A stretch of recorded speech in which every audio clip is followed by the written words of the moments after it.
श्री स्वामी समर्थ. मित्रांनो, धर्मशास्त्रानुसार आपल्या देवघरात पाणी हे 24 तास असावे. एखाद्या कलशात, तांब्यात, ग्लासमध्ये हे पाणी आपण नक्की ठेवावे.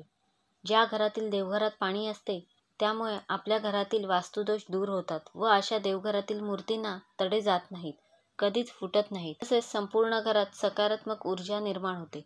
दुसऱ्या दिवशी सकाळी देवपूजा करताना आदल्या दिवशी भरून ठेवलेले पाणी आपल्या घरातील पूर्ण कोपऱ्यांमध्ये शिंपडावे.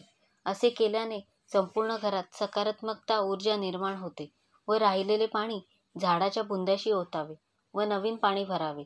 तसेच देवापुढे लावलेली समई किंवा अगरबत्ती, पंचारती ही आपण फुंकर मारून कदापिही विझवू नये. हा अग्निदेवतेचा अपमान मानला जातो. आपल्या घराच्या बाहेर चौकटीच्या दोन्ही बाजूला आपण शुभ लाभ असे लिहावे किंवा स्वस्तिक काढावे. असे केल्याने आपल्या घरात मंगलमय वातावरण निर्माण होते. सर्व कामे अगदी विनाबाधा पार पडतात. प्रत्येक वेळी आपण घरात येताना या स्वस्तिकचे दर्शन घेऊनच घरात प्रवेश केला तर घरात आनंदी वातावरण राहते. देवापुढची सुकलेली फुले पाण्यात त्वरित प्रवाहित करावी. सुकलेली फुले घरात ठेवल्याने घरात नकारात्मकता येते. घरात स्वयंपाक करताना पहिली पोळी गायीसाठी तर शेवटची पोळी कुत्र्यासाठी ठेवावी व ती त्यांना लगेचच खाऊ घालावी. यामुळे आपले सर्व दोष निघून जातात.